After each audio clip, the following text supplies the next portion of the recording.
valley was flooded on purpose, and it might be the best decision Thailand ever made.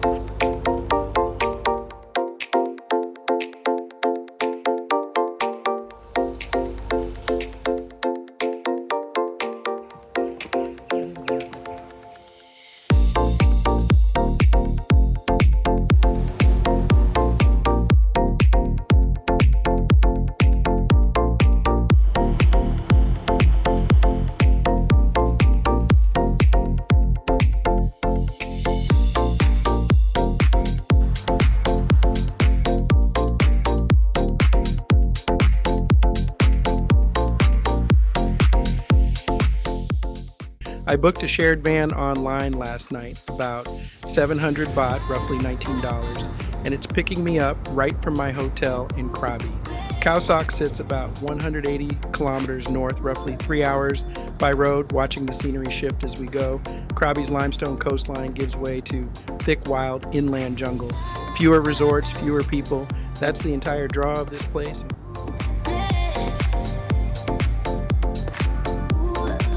And this is home for the next 2 nights. Futara Treehouse, right on the edge of Cheow Lan Lake. Rooms here run somewhere around 2,500 to 3,000 baht a night, about $70 to $83, and once you see it, you'll understand why that's a steal. It's built up into the jungle, canopy, timber, and thatch, a deck opening straight onto the tree line. No glass towers, no infinity pools trying to out-Instagram the jungle. The jungle itself is the amenity here. Check-in takes maybe 15 minutes, and then you've got the rest of the afternoon to just sit with it. Listen to that. Cicadas, birdsong, absolutely nothing man-made.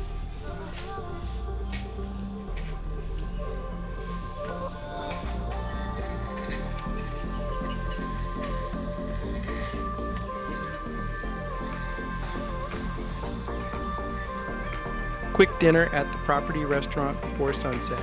A plate of Thai seafood stir fry, maybe 250 baht, around $7. Simple, fresh, exactly what you want after a travel day. Before I even finish eating, I booked tomorrow's full-day Cheow Lan Lake tour at the front desk. About 1,800 baht, roughly $50, covering the boat, the guide, park fees extra, and lunch. Tour booked, I grab a beer, around 120 baht, call it $3, and head up to the rooftop deck to watch the sun drop behind the karsts. That's it for me tonight. Back down to the treehouse. Tomorrow's a big one. Quick breakfast included with the room, fruit, eggs, toast, strong Thai coffee, and right on schedule, the tour van rolls up to Futara to take us to the lake. About 20 minutes later, we're at Ratchaprapa Pier, the launch point for the entire lake. This dam is the reason Cheow Lan exists at all. Construction started in 1982, and by 1987, it had flooded an entire valley, creating a 165 square kilometer reservoir dotted with over 100 limestone islands. While our guide sorts our park tickets at the entrance, I duck into the shop for bug spray, maybe 60 baht, under $2, non-negotiable, in a rainforest this dense. Tickets sorted, guide grabs us, and we're walking straight down the wooden ramp to our long-tail boat. Engines already idling in the water below, gear stowed under the bench seats. This is where the day actually starts. So, this is our boat. This is our boat. Okay, look at this. This is what people mean when they call Cheow Lan the Gillen of Thailand. These limestone towers rising straight out of the water were mountain peaks long before 1982. When this valley flooded, only the tallest ridgelines stayed above the surface. Everything below the waterline used to be forest floor and riverbed, an entire ecosystem now sitting under 40 meters of water on average, and up to 90 meters deep in places. Before the flooding, crews actually ran a rescue operation, relocating over 1,000 animals out of the valley before the water rose. One of the largest wildlife evacuations Thailand has ever attempted, though many didn't survive the move. Almost 400 families from the original lakeside village were resettled too. This entire landscape is technically man-made. and it's still one of the most convincing arguments for raw nature I've ever seen. The dam itself sits about 94 meters high and stretches over 760 meters across the valley, and it still generates power for a good chunk of southern Thailand today. Our first stop is Pra Kai Petch Cave, also called Diamond Cave, roughly 35 minutes out by boat, and this ride is honestly half the experience. Keep your eyes on the water. The color shifts from jade to almost black depending on depth, and the cliffs seem to lean in over you as we thread between them. No noise but the engine and the water. This is about as raw as Thailand gets. Keep an eye up too. White-bellied sea eagles and kingfishers work this stretch of water constantly, diving right off the cliff faces. One landmark you'll pass is Khao Sok Club, sometimes called Little Gillin. 3 sheer peaks lined up almost too perfectly to look real, and it's one of the most photographed spots on the entire lake. Locals will tell you the lake's shape and color change noticeably by season 2. Clearer and greener in the dry months between December and April, murkier and higher after heavy rain floods in from the surrounding hills.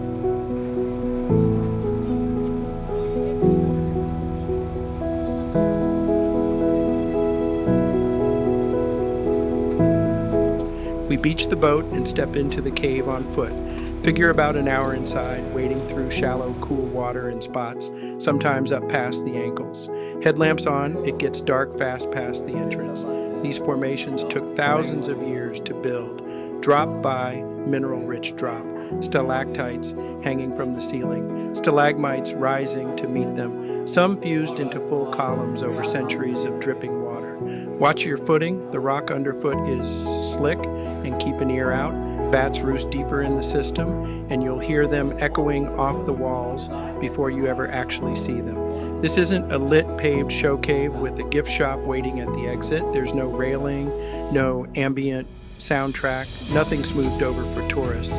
This is the cave exactly as it's been for thousands of years, and that's precisely why it's worth it. Back out into daylight and onto the boat, and this is the shot I wanted, emerging from the cave mouth with the whole landscape opening back up in front of you all at once.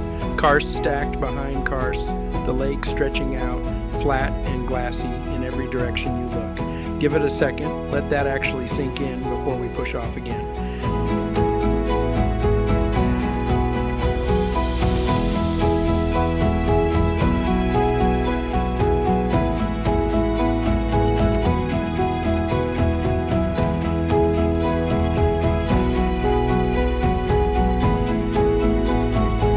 Next stop is Klong Kla Jungle, about a 30-minute cruise from the cave, tucked into one of the lake's quieter inlets, away from the main channel. More of that open water scenery on the way. This lake genuinely does not run out of angles to show you. Every bend reveals another cluster of islands stacked against the sky.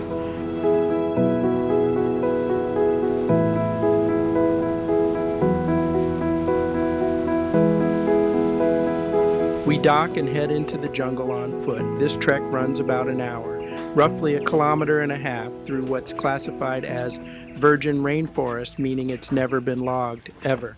Khao Sok is home to Malayan sun bears, clouded leopards, wild elephants, and over 300 recorded bird species, hornbills included, which you'll hear from a distance before you ever actually spot one.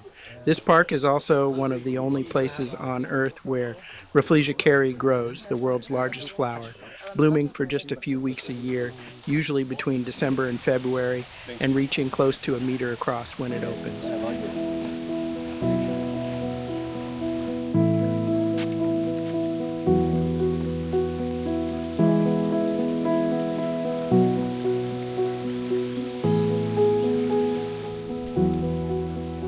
And there it is. The trail spits us back out at the water's edge, and after an hour under dense canopy, that open lake view hits completely different, brighter, wider, almost disorienting after all that green shade. Back on the boat for the ride to Klong Ka Raft House, about 15 kilometers south across open water, into a stretch of the lake known for occasional Malayan tapir sightings along the tree line. Rare, but it happens, so keep your eyes on the shore. This is where lunch and proper hour of exploring happens, and it's a nice change of pace after the jungle heat.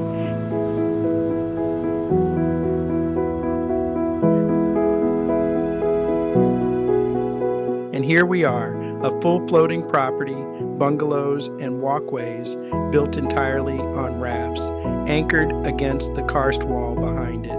No foundations, no concrete. The whole structure rises and falls with the lake itself depending on the season. Licenses to operate these raft houses are tightly controlled by the national park, only issued to descendants of the original lakeside villages that were relocated back in the 80s, which is exactly why there aren't dozens of these lining every single inlet. The park keeps a tight lid on development here, and it shows in how untouched the shoreline still looks. We've got a little over an hour here before lunch, so let's look around. Walkways connect the sleeping rafts to the dining deck and a swimming platform built right off the edge. Jump straight into the lake if you want. The water's cool and surprisingly clear this far from shore.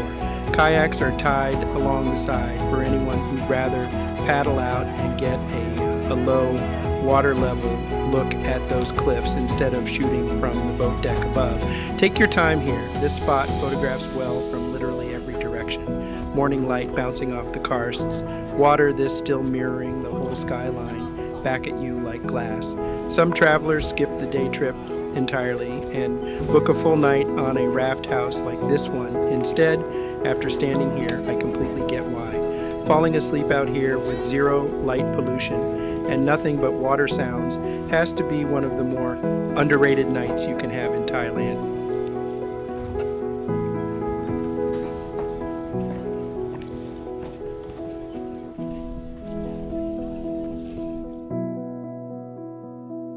Lunch is included in the tour price. Today it's fried fish, rice, and stir-fried vegetables, served right on the raft with the lake as the backdrop. Post-lunch, a bit more time to wander out to the far edge of the raft for a clean shot down the lake, or just sit with a coffee and watch the light shift over the cliffs as the afternoon heat settles in around us. This is the slow part of the day, and honestly, after a morning of caves and jungle trekking, it's exactly the pace you need, and the raft barely moves, so even your coffee stays put. Some of the crew nap in hammocks strung between the posts. Not a bad idea, honestly, before the boat ride back.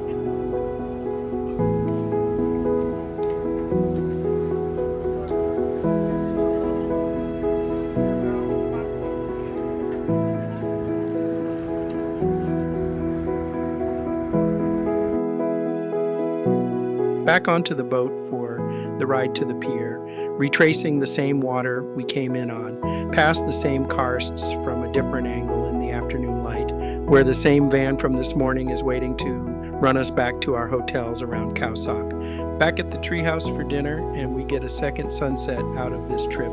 Same rooftop, same beer, a completely different sky than last night, streaked orange and pink over the same jungle silhouette, and honestly just as good the second time. If anything, I like this one better because now I actually know what's out there past the tree line. So here's the thing about Khao Sok and Cheow Lan Lake. This isn't PP. There's no strip of bars, no jet ski rentals lined up along the shore, no crowd fighting you for the same photo spot.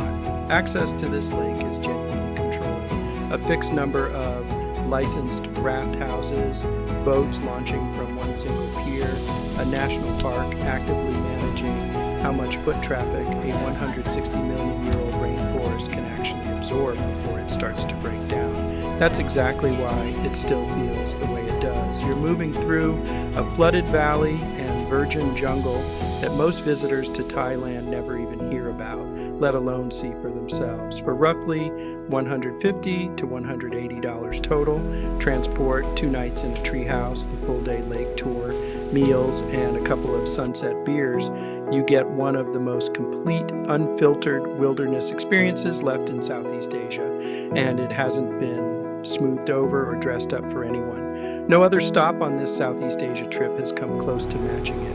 And if you only add one detour to your Thailand itinerary, my honest advice is make it this one. I've got a grab and a boat to catch tomorrow. Next stop, heading east on this Southeast Asia journey. I'm not going to tell you where yet, but if you've been following along, you've seen Kuala Lumpur, Abu Dhabi, PP, Krabi, now Khao Sok. The pattern should give you a hint. If this video helped you, if it made you want to book a flight to Thailand, if it answered the question you typed into YouTube, hit like. It takes 1 second and it genuinely moves the needle for an independent channel. Subscribe so you don't miss the next stop. I'm not going anywhere. I'm retired. I've got nothing but time and a 360 camera and a full passport. This is the 360 Nomad. If you're not subscribed yet, hit that button, drop a comment below, and I'll see you in the next video.